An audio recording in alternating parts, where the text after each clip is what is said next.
All right, so I got interrupted. I had a phone call, so I'm gonna have to post 2 videos today. I'm sorry about that. So where I left off, we just finished number 3. So let's look at number 7 now. We're gonna look at the number 7. It has a rectangle. Can you count how many parts are in that? They're little triangles. Let's see how many parts there are. So how many did you count? I counted 8. Did you get 8? Good job. So how many parts are there total? There's 8. So you're going to put that as your denominator, which is your what? Your bottom number. And then how many are shaded? So there's 8 shaded, okay? So fraction is going to look like this. 8 over 8, okay, for number 7. All right, so that's what it's asking you to do for those. So I want you to go ahead and do number 4, 5, 6, and 8 by yourself. But you can do that later. We're going to continue, or you can pause the video and we're going to continue on. So this next set of directions says write each whole number as a fraction.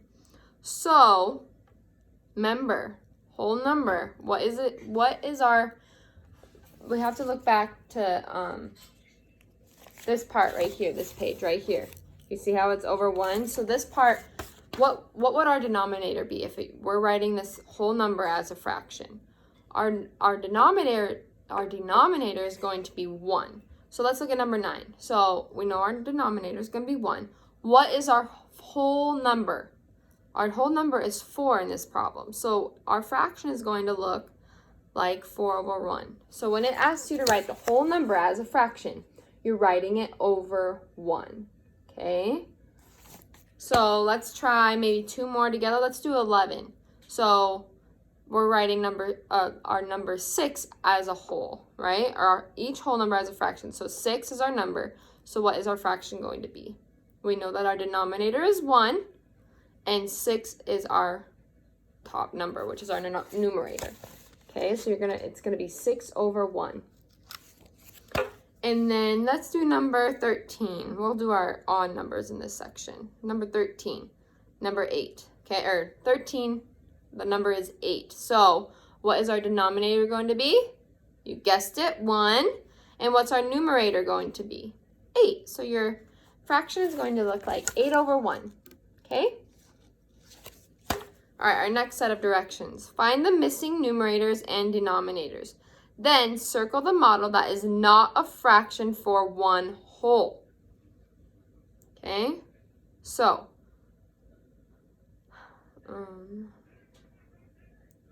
number 15, let's look at that. We know that our bottom number is 6, because if you look at 15, it's this one right here. It's with the triangle, or the rectangles right here. There's 6 pieces, right? You counted 6? I did. But what would our numerator be if there's one not shaded? So what's our numerator going to be? 5, because only 5 of our rectangles are shaded. So does this model show that this is a fraction for one whole? No. So we need to circle it. Okay, we need to circle this group of shapes right here, because it's not a whole. They don't have all of the parts shaded in, so it's not a whole. So we have to circle it, because that's what they asked us to do, okay? So let's do numbers, say 16. We'll do all of these ones together. 16. What is our denominator? 4, because how many parts are there total? There's 4 in that circle. So what's our numerator going to be if all of them are shaded? You guessed it, 4. Good job. Now 17. How many parts are there? This one doesn't give us a numerator or denominator, so we have to figure this one out. But I know you can do it. So let's see if you can figure it out on your own, and then I'll show you the answer in about 10 seconds or so. So try to figure it out on your own.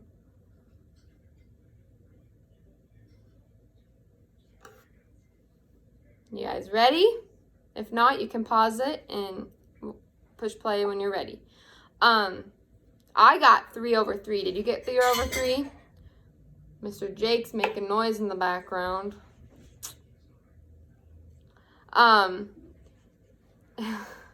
It's going to be 3 over 3 because there's 3 parts to your shape, right? And then 3 of them are shaded. So your fraction is going to look just like this. Okay. Also, side note, Mr. Jake says hi. Hi. All right, now let's look at number 18. So this one gives us our numerator, which is 2, and we know that there's 2 parts shaded. And how many parts are there total to that circle that's divided in half? There's 2 parts, so our fraction is 2 over 2. Good job. Okay, write 3 different fractions equivalent to 1. Remember, we talked about this. You could write all of these because they're equivalent to 1. They equal 1. So remember, you're writing fractions that the same number as the numerator and the same number as the denominator. So you can write 8 over 8, 9 over 9, 1 over 1. You could write 20 over 20. It just has to equal 1. So I don't care what you put for here. Come up with some on your own.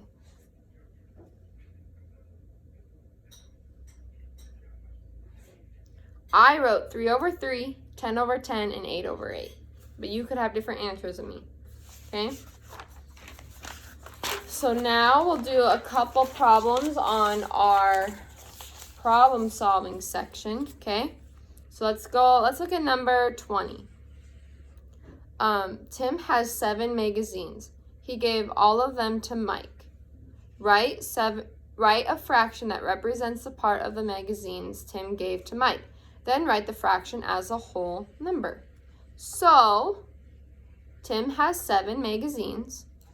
And he gave 7 of them to Mike. So what's your fraction going to be if he gave?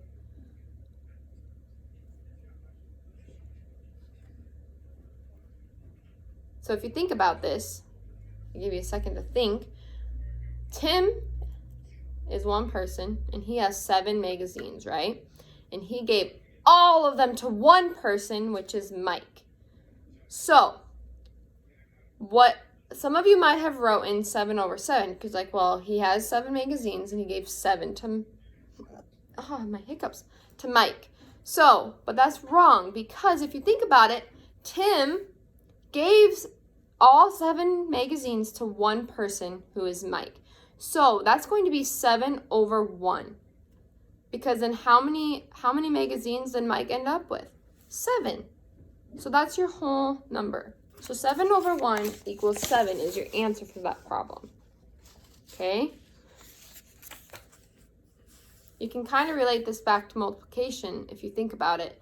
Because if Tim has 7 magazines, Tim is one person, and he gave away 7 magazines to the same person, it's gonna equal 7 because Tim gave 7 magazines, one person, to another person, all of them. So it's gonna be 7 over 1 equals 7, okay? 21, let's do 21. Connor has 3 cups of raisins. Write the number of cups of raisins that Connor has as a fraction. Then write the fraction as a whole number. Graph the fraction on the number line. So Connor has 3 cups of raisins. Okay? 1 cup is 1 whole, so he has 3 whole cups of raisins. There's 3 cups, and it'd be 3 over 3. Wait, did I do that right? I might have messed that up. Hold on. 3 cups of... Yeah, so it'd be...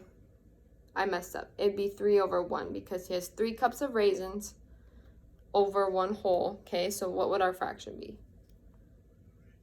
Because he has a total of 3 cups, correct?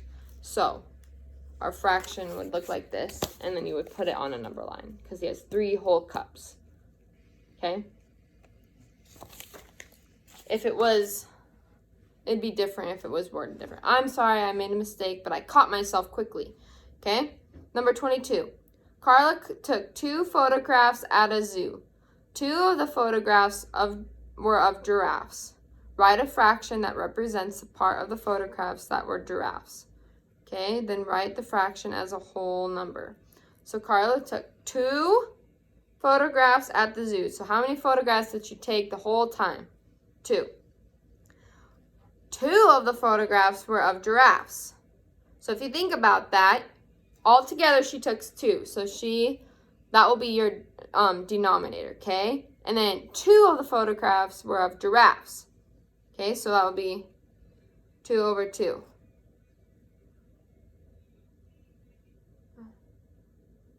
So then we're writing a fraction that represents the part of the photographs that were giraffes, and it will be 1. All right?